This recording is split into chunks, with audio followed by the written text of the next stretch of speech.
श्री गुरुभ्यो नमः। हरिः ओम्।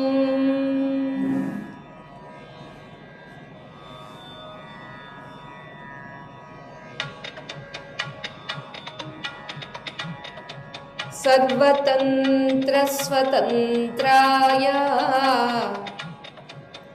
सदात्माद्वैतवेदिने श्रीमते शंकरार्याय वेदांत गुरवे नमः।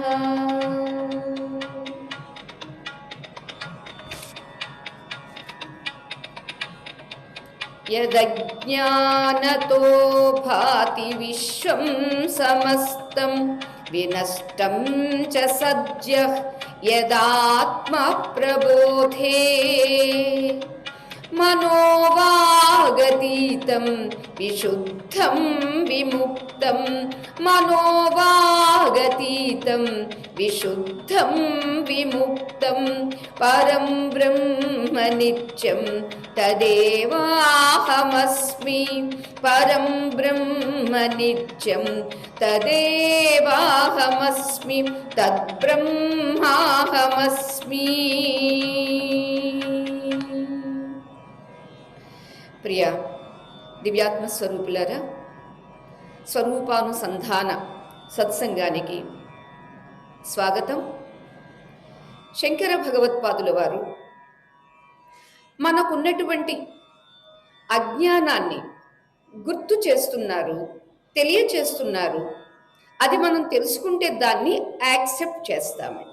మనకు అజ్ఞానము ఉన్నది అనేదాన్ని తెలియచేసినప్పుడు మన మనస్సు సత్వంగా ఉంటే దాన్ని మనం ఎస్ నిజం అని మనం దాన్ని ఆమోదిస్తామండి. ఎప్పుడైతే దాన్ని మనం ఆమోదించామో మనకున్నటువంటి అజ్ఞానం మనకి తెలిసినప్పుడు ఆ అజ్ఞానాన్ని మనం రిజెక్ట్ చేస్తాం, రిమూవ్ చేస్తాం. దాన్ని తీసుకోవడం ఎలాగో కూడా వారే చెప్పారు. ఏ అజ్ఞాన కారణంగా విశ్వమంతా నీకు కనిపిస్తుందో అంతటి విశ్వము కూడా నీకు ఎప్పుడైతే నీవెవరివో నీకు తెలిసిందో అప్పుడు ఇంతటి సత్యంగా నిత్యంగా కనిపిస్తూ ఉన్నటువంటి ఈ విశ్వం సద్యో వినష్టః, వెంటనే నశిస్తుంది అని చెప్పారు. అంతేకాదు, నశించినప్పుడు ఉన్నటువంటి నీ స్థితిని ఒక్కసారి నీవు గుర్తించు. గుర్తించినప్పుడు అది ఎలా ఉంటుంది? ఏమండి, ఇంకా మేమంత స్థితికి వెళ్ళలేదండి అని అనుకోవలసిన అవసరం లేదండి. ఎందుకో తెలుసా?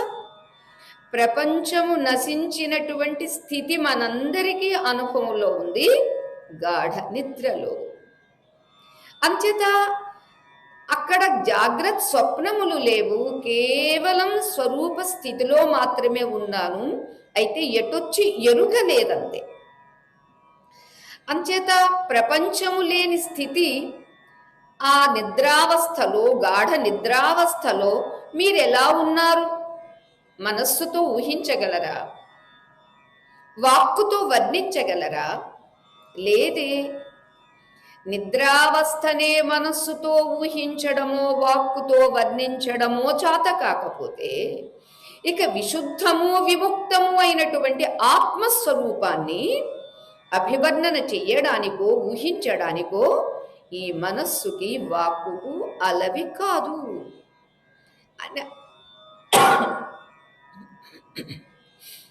అలవి కాదు అనేది మనకి తెలిసినప్పుడు ఏం చేస్తామండి? వీటిని విడిచిపెట్టి ఇవి లేకుండా కూడా నేను ఉన్నాను అనేది మనకి తెలుస్తుంది అనే విషయాన్ని ఇక్కడ మనకి 5వ శ్లోకంలో తెలియజేస్తూ ఉన్నారండి. నిషేధే కృతే నేతి నేతీతి వాక్యైః నిషేధే కృతే నేతి నేతీతి వాక్యైః సమాధిస్థితానాం యదా భాతి పూర్వం సమాధిస్థితానాం యదా భాతి పూర్ణం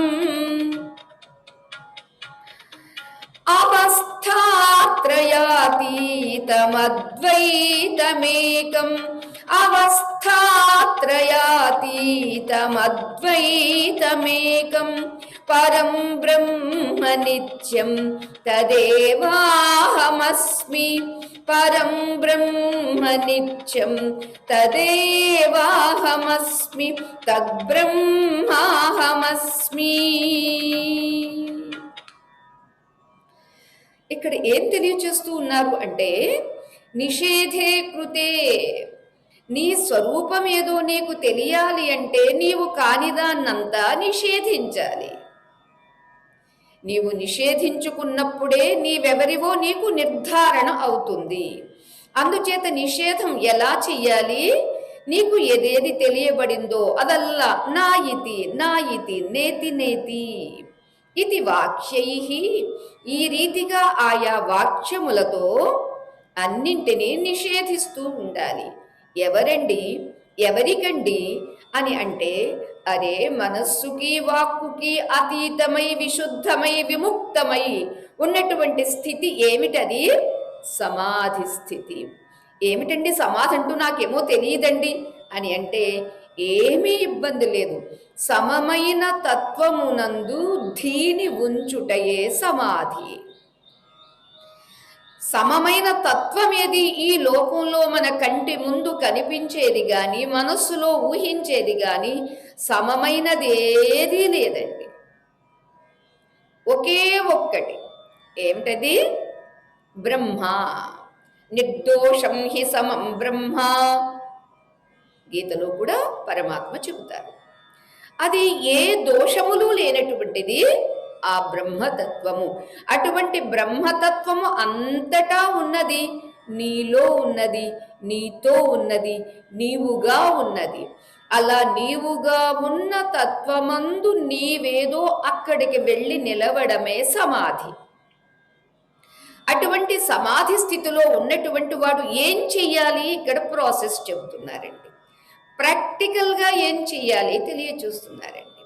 శంకర భగవత్పాదులు కానీ అలానే రమణ మహర్షి వారు కానీ ఒక సిద్ధాంతాన్ని చెబుతారు. దాన్ని ఆచరణాత్మకంగా కూడా ఎలా చెయ్యాలో మనకి తెలియచేస్తున్నారండి. అంచేత నిషేధే కృతే, నిషేధం చేస్తూ చేస్తూ ఎవరండి? సమాధి స్థితిలో ఉన్నటువంటి వాడికి కూడా ఇవన్నీ నేనున్నా అని అంటూ ఉంటాయి. ఉన్నటువంటి వాటిని నా ఇతి ఇది కాదు అనేటటువంటి వాక్యములతో ఎప్పుడైతే నిషేధే కృతే, నిషేధం చేస్తూ ఉన్నట్లయితే యత్ ఆభాతి పూర్ణం, ఏదైతే పూర్ణంగా పరిపూర్ణంగా నీకు దర్శనమిస్తుందో, అనుభవాన్ని కలిగిస్తుందో, ప్రకాశిస్తుందో ఆ తత్వం ఏమా తత్వము అనేది 3వ వాక్యంలో తెలియజేస్తున్నారు. అవస్థాత్రయాతీతం, మనందరికీ తెలిసి ఉన్నటువంటి అవస్థలు ఏవైతే ఉన్నవో ఆ అవస్థలకు అతీతమైనటువంటిది. ఇది ఏ అవస్థలోనూ ఇమిడిపోయి అక్కడే అంటుకుపోయి అక్కడే ఇరుక్కుపోయి అక్కడే చిక్కుకుని పోయేది కాదు. మరి ఏమిటండి? అవస్థల్లో ఉంటుంది. ఏ అవస్థను అంటకుండా ఉంటుంది? 3 అవస్థలకు సాక్షిగా అతీతంగా ఉంటుంది. అంతేకాదు అది అద్వైతం. ఏమంటే జాగ్రత్తలో నానాత్వం ఉంది, స్వప్నంలో నానాత్వం ఉంది, సుషుప్తిలో మాత్రమే నానాత్వం లేదు. మరి ఇక్కడ మీరు చెప్పినటువంటి 3 అవస్థలకు అతీతమైనటువంటిది ఎన్నింటిగా ఉంటుంది? చేరినటువంటి సాధకుడు, చేర్చినటువంటి సద్గురువు, ఇక చేరుకున్నది ఏదైతే ఉందో బ్రహ్మము, ఇవి మూడు ఉన్నవాడి అంటే లేదు లేదు, ఉన్నది ఒక్కటే. అద్వైతం, ద్వైతము లేదు అనేది ఒకటైతే ఏకం, ఉన్నది ఒకే ఒక తత్వంగా ఉన్నది. ఏమా తత్వము? తత్పరం బ్రహ్మ, తత్ నిత్యం పరం బ్రహ్మ, సత్యము నిత్యము అయినటువంటి ఆ పరం బ్రహ్మ స్వరూపము. తత్ అది, ఏవ అదే, అహం నేను, అస్మి అయి ఉన్నాను. నేను అదే అయి ఉన్నాను.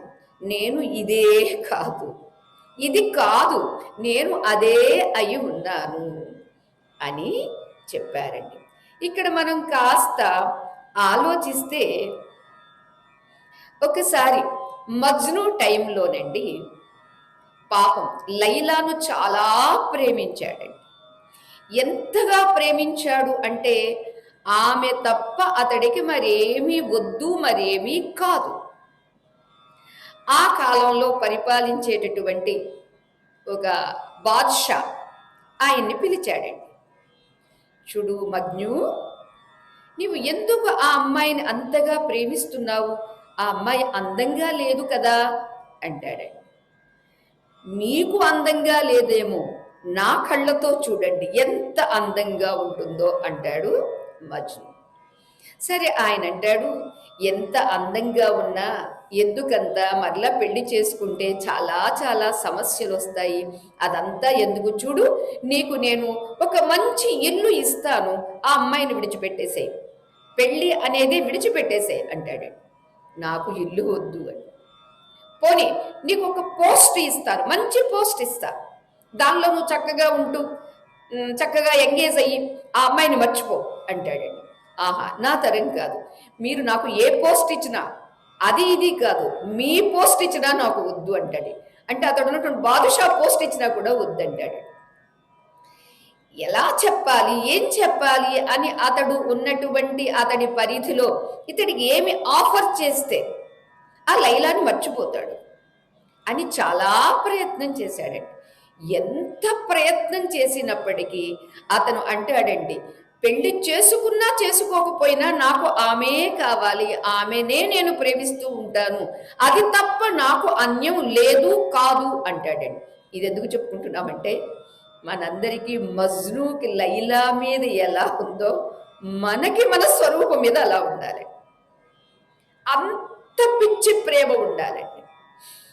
ఆ మధ్యకాలంలో ఒక సంవత్సరం అనుకుంటానండి గడిచింది, ఒక అబ్బాయి చాలా హైట్లో ఉన్నటువంటి ఏ టవరో ఏదో పైకి ఎక్కేసాడండి, చాలా హైట్. అతడు కూడా ఇదే లవ్ కేసే. నేను అనుకున్న అమ్మాయిని వాళ్ళ అమ్మా నాన్న ఇవ్వము అంటున్నారు, మీరు ఆ పిల్లనిచ్చి నాకు పెళ్లి చేస్తారంటే దిగుతా, లేకపోతే ఇక్కడి నుంచి దూకేస్తా అన్నాడండి. ఇది ఊళ్ళో వాళ్ళందరికీ తెలిసిపోయింది. ఊళ్ళో వాళ్ళందరూ కలిసి ఇలాగే ఈ బాదుషా అతన్ని రిక్వెస్ట్ చేసినట్టుగా చాలా ఆఫర్స్ చేశారండి. నీకు అది ఇస్తా, ఇది ఇస్తా, ఇలా చేస్తా, అలా చేస్తా, మీరు ఏమి చేసినా నాకు వద్దు, నాకు ఆ అమ్మాయే కావాలి, ఆ అమ్మాయినే పెళ్లి చేసుకుంటా, లేదంటే నేను దూకేస్తున్నా అని వెంటనే దూకడానికని వాడు ప్రయత్నం చేయడం అండి. అదో పెద్ద వీడియోగా కూడా పెట్టారు. ఇది ఎందుకు చెప్పుకుంటున్నామంటే మన స్వరూపాన్ని మనం అంతగా వరించాలి.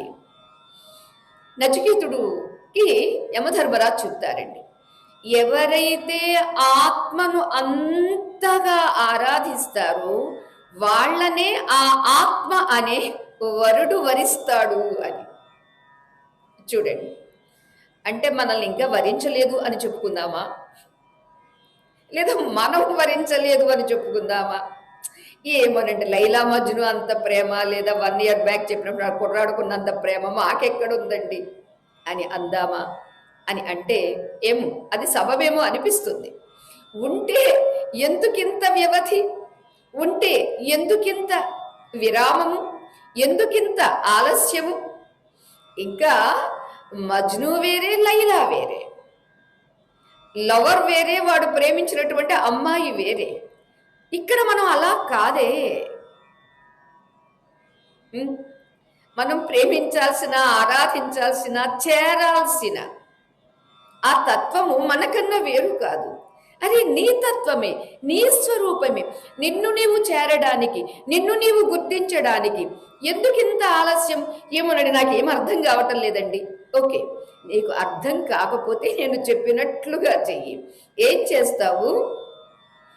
నేను నేను నేను అని ఏదైతే అంటున్నావో ఆ నేనును మాత్రమే వెనక్కి వెనక్కి వెనక్కి తీసుకుని వెళ్ళు. ఎక్కడి వరకు? నీ లోపలికి. ఇది మనకి మహన్యాసంలో లఘున్యాసం అని వస్తుందండి. దానిలో శివలింగాన్ని తాకుతూ చేయమంటారండి. అగ్నిర్మే వాచిశ్రిత వాఘృదయే హృదయం మయీ అహమృతే అమృతం బ్రహ్మణి. ఏమిటి దీని అర్థము అని అంటే, వాక్కుకు అధిష్టాన దైవము అగ్నిదేవత. అందుకేనండి గర్భిణీ స్త్రీలు నెయ్యి బాగా సేవిస్తే ఆ పుట్టేటటువంటి పిల్లవాడికి మంచి క్లారిటీ ఉండేటటువంటి వాక్కు వస్తుంది. ఎందుకంటే నెయ్యి అగ్నికి సంబంధించినటువంటిది కాబట్టి, అటువంటి ఆ అగ్నిలో నెయ్యి పోసి మనం ఆహుతులు చేస్తూ ఉంటాం కాబట్టి, గర్భిణీ స్త్రీ కూడా నేతి పదార్థాలు నెయ్యిని ఎక్కువగా తాగడం ద్వారా ఆ పుట్టేటటువంటి పిల్లలకి ఆ వైఖరి వాక్కు యొక్క ప్రభావం ఎక్కువగా ఉంటుంది అంటారండి. ఎవరైతే ఏదో ఒళ్ళొచ్చేస్తుందనో మాకు ఇష్టం ఉండదనో మానేస్తే ఆ పిల్లలకి కొంచెం మాట ముద్దగా ఉంటుందండి. మాటలు రావడం కూడా సమయం తీసుకుంటుందండి. ఇది మనకి శాస్త్రం చెప్పింది. అంతేది ఇక్కడ అగ్ని అనేటటువంటిది మే వాచిశ్రిత. అగ్నిదేవుడు నా వాక్కులో నివసించుగాక. వాంగ్మే హృదయే అగ్నిర్మే వాచిశ్రిత వాక్ హృదయే. నా ఈ వాక్ ఇంద్రియం ఉందే నా హృదయంలో ప్రవేశించుగాక.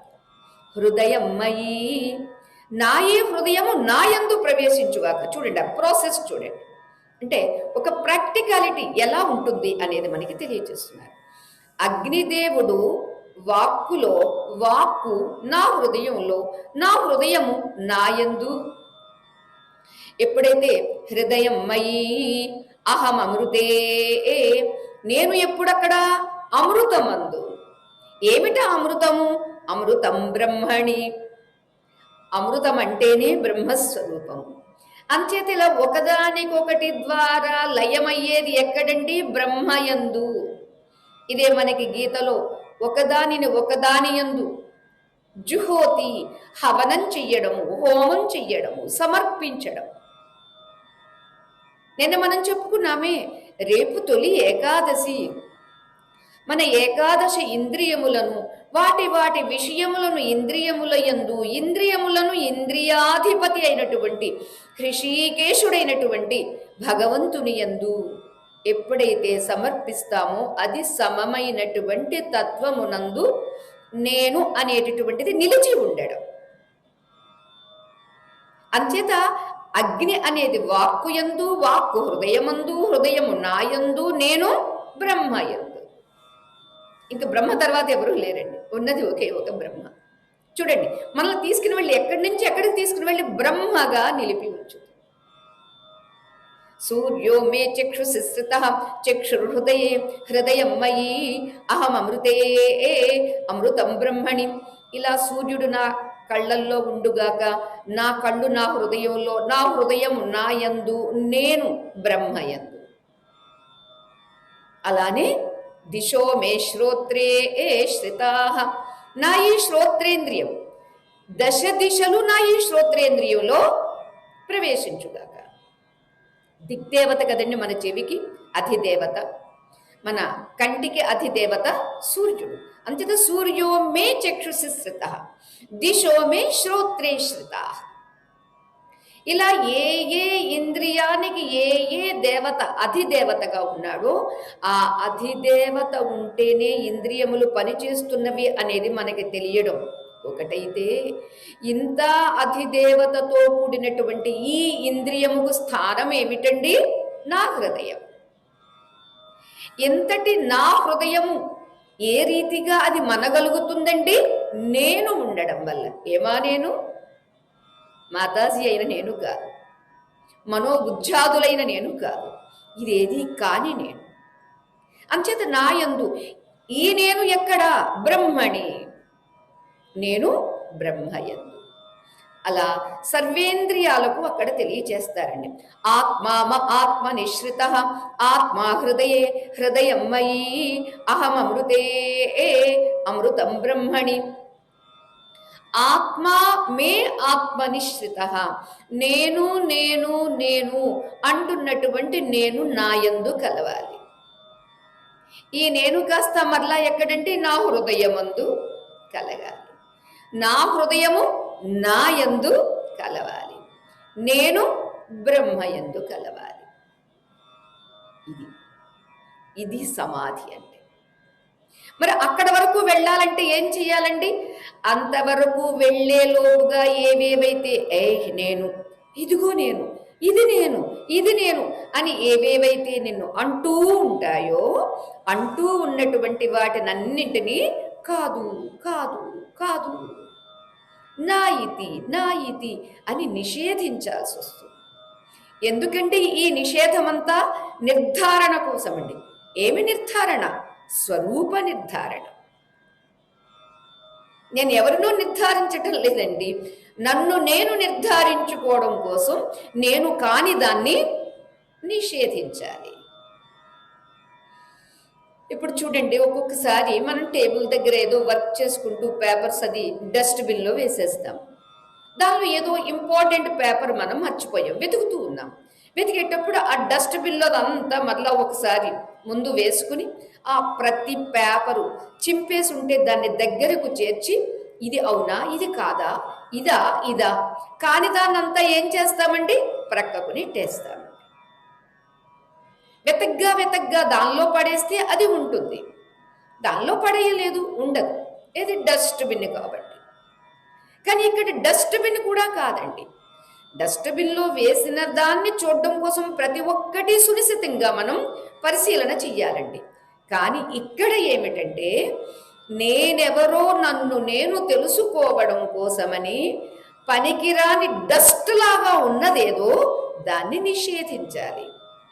ఎందుకు పనికిరాని ఆ డస్ట్ ఏమిటండి, ఆ రస్ట్ ఏమిటండి అని మనం చూస్తే అదే మనకి ప్రాతర్భజామి మనసో వచసామగమ్యం వాచో విభాంతి నిఖిలా యదనుగ్రహేణ ఎన్నేతి నేతి వచనైర్నిగమావోచుః తం దేవదేవమజమచ్యుతమావురగ్ర్యం. శంకర భగవత్పాదుల వారే ప్రసాదిస్తారండి. ఉదయం లేచిన వెంటనే ప్రాతస్మరామి, ప్రాతర్భజామి, ప్రాతః నమామి. ఇక్కడ 2వ శ్లోకంలో ప్రాతః భజామి, ఏమిటి నేను భజిస్తున్నాను? లేచిన వెంటనే. దేన్నంటే భజించడం?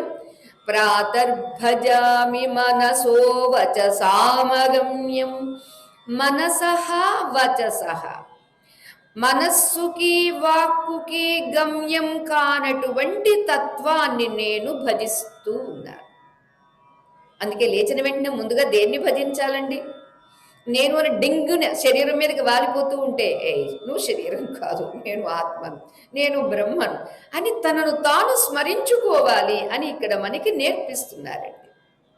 మనసః వచసామగమ్యం వాచో విభాంతి నిఖిల యదనుగ్రహేణ.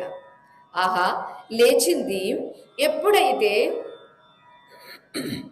యత్ అనుగ్రహేణ, ఏ పరాత్పర పరబ్రహ్మ, ఏ స్వరూపమైనటువంటి ఆత్మానుగ్రహంతో వాచః విభాతి నిఖిలా,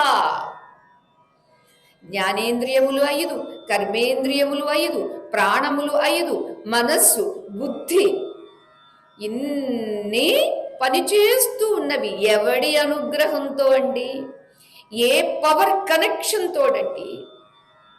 ఏ పవర్ కనెక్షన్తో ఇవి పనిచేస్తున్నావో ఆ పవర్ గురించి తెలుసుకోవద్దు? పనిచేస్తున్నవి కదా అని వీటిని పనిముట్లుగా వాడేసుకుని వాటి ద్వారా వచ్చినటువంటి లాభాన్ని, నష్టాన్ని, సుఖం వచ్చినప్పుడు పొంగిపోయి, దుఃఖం వచ్చినప్పుడు కుంగిపోయి, ఎందుకా? కాదు. వాచో విభాంతి నిఖిలా యదనుగ్రహేణ, ఏ అనుగ్రహంతో ఇవన్నీ పనిచేస్తూ ఉన్నావో అటువంటి ఆ తత్వాన్ని తెలుసుకోవడం కోసమని ఏం చెయ్యాలి? వాక్కు పనిచేస్తుంది కదా అని వాక్కు దగ్గరే ఆగిపోవద్దు.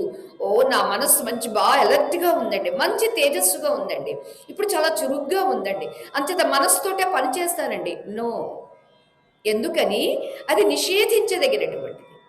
ఏదుంటే మనస్సు పనిచేస్తుందో అది తెలుసుకోవాలంటే మనస్సును విడిచిపెట్టాలి, మనస్సును నిషేధించాలి.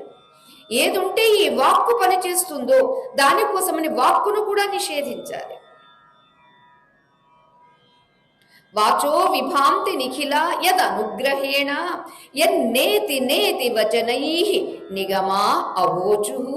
నా ఇతి వాక్కు నేను కాదు, మనస్సు నేను కాదు, నిశ్చయించే బుద్ధి నేను కాదు, చూసే కన్ను నేను కాదు, వినే చెవి నేను కాదు, అనే నోరు నేను కాదు, రసనేంద్రియాన్ని చూసేటటువంటి ఆ రసనేంద్రియం నేను కాదు, ఘ్రాణేంద్రియం నేను కాదు, త్వగేంద్రియం నేను కాదు.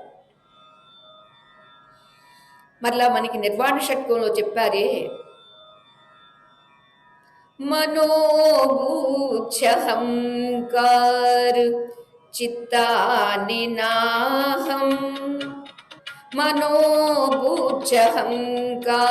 చిత్తాని నాహం, నచ శ్రోత్రజిహ్వే నచ ఘ్రాణనేత్రే నచ వ్యోమ భూమి న తేజో న వాయు చిదానందరూపః శివోహం శివోహం చిదానందరూపః శివోహం శివోహం. నేను మనస్సుని కాదు, మనోబుద్ధి అహంకార చిత్తాని నాహం, వీటినన్నింటినీ నాహం నాహం, నేను కాదు నేను కాదు. ఏమిటండి ఇది? నిషేధించడం.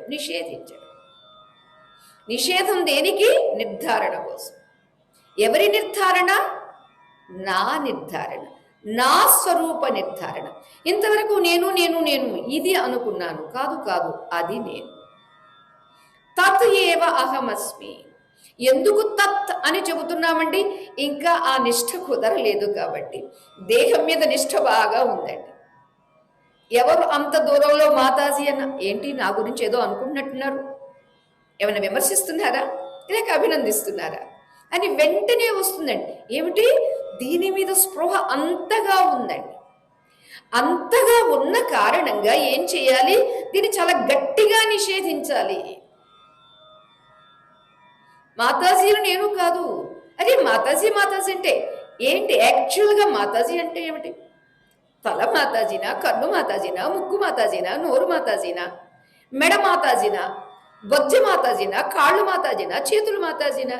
అయ్యో రామ, ఇవేవీ కాదండి. ఆలోచిస్తే ఏమిటండి మనం? ఇవేవీ నేను కాదు. ఆలోచిస్తే తెలుస్తుందండి. అరే కాలు నేనా, చెయ్యి నేనా, కన్ను నేనా, ముక్కు నేనా? ఇవేవీ కాదు. మరి ఇదేదో కాకుండా ఏదో ఉందండి, అది నేనండి.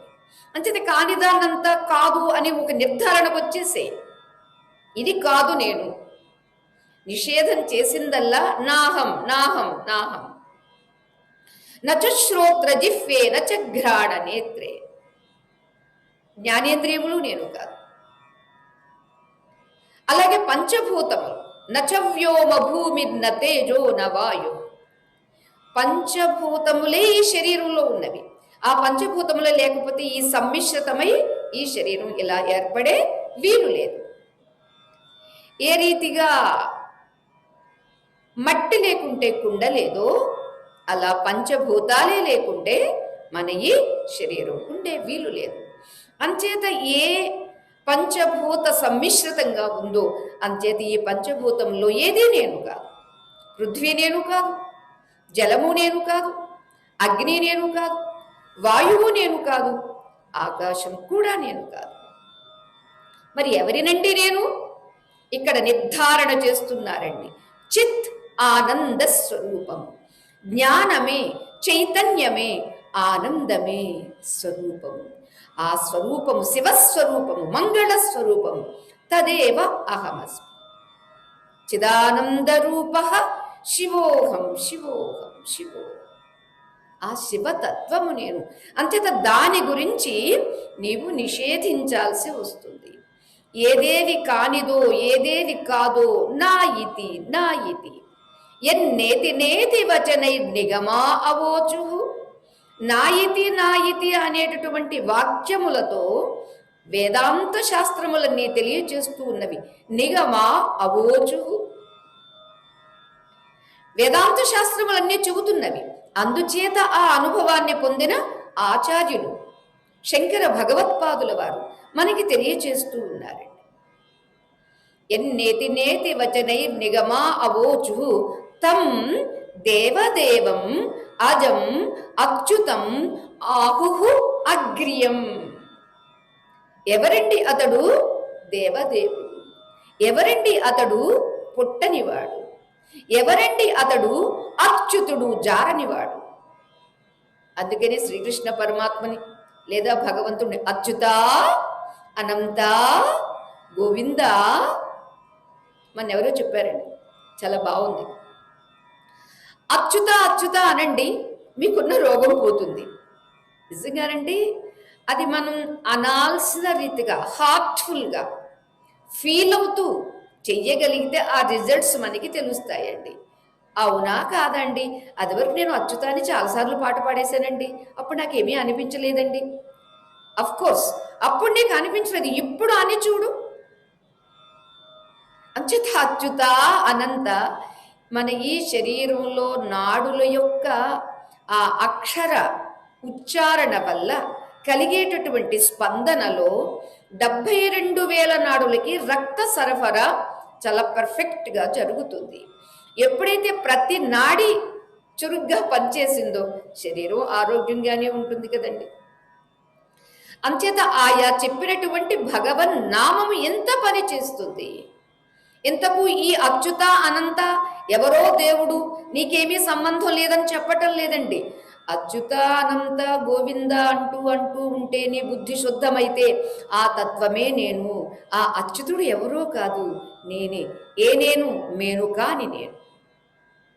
ఏదేదైతే కాదు కాదని నిషేధించానో, నిషేధించగా మిగిలినటువంటిది ఏదైతే ఉందో అది అజం, పుట్టనటువంటిది. అచ్యుతం, జారనటువంటిది, మారనటువంటిది. అనంతం, అంతము లేనటువంటిది. ఆహుహు అగ్ర్యం, అన్నింటికి ముందు ఉన్నటువంటిది అదే. ఒక బల్బు పనిచేయాలంటే ముందు ఏది ఉండాలండి? పవర్ ఉంటేనే కదండి బల్బు వెలుగుతుంది. పవర్ ఉంటేనే కదండి fan, TV, fridge, etcetera etcetera ఏమైనప్పటికీ. ఏ రీతిగా ముందుగా ఆ పవర్ అనేది ఉంటేనే ఇవన్నీ పనిచేస్తూ ఉన్నవో, ఈ విశ్వానికి అంతటికీ కూడా మూలమై ముందుగా ఉన్నటువంటి తత్వమే బ్రహ్మతత్వము. అటువంటి బ్రహ్మతత్వాన్ని స్వరూపంగా ప్రాతర్భజామి. ఉదయం లేచిన వెంటనే నేను భజిస్తాను అని మనకి వారు నేను భజిస్తానంటూ మనకు నేర్పించి నేను భజిస్తాను. ఇది ఎలా ఉంది అంటే అండి, ఒక తాతగారు కూర్చుని సంధ్యావందనం చేస్తూ ఉన్నారండి.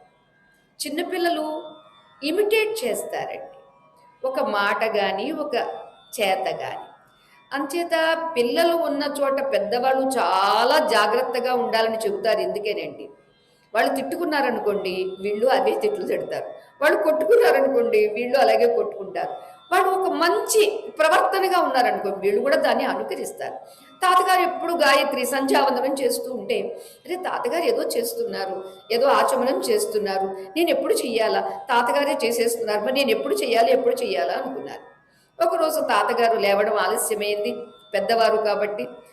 తాతగారి ప్లేస్లో అరే తాతగారు లేరు కదా, అది ఆగిపోతే ఎలా అని ఆ సమయానికి వీడు వెళ్ళి కూర్చుని చేసేసాడు. ఏమి మంత్రం వచ్చి కాదు, భగవంతుడు మంత్రం చూస్తాడా మనస్సు చూస్తాడా అని మనందరికీ తెలుసు. ఆయనకి మంత్రం కాదు కావాల్సింది, మనస్సు కావాలి.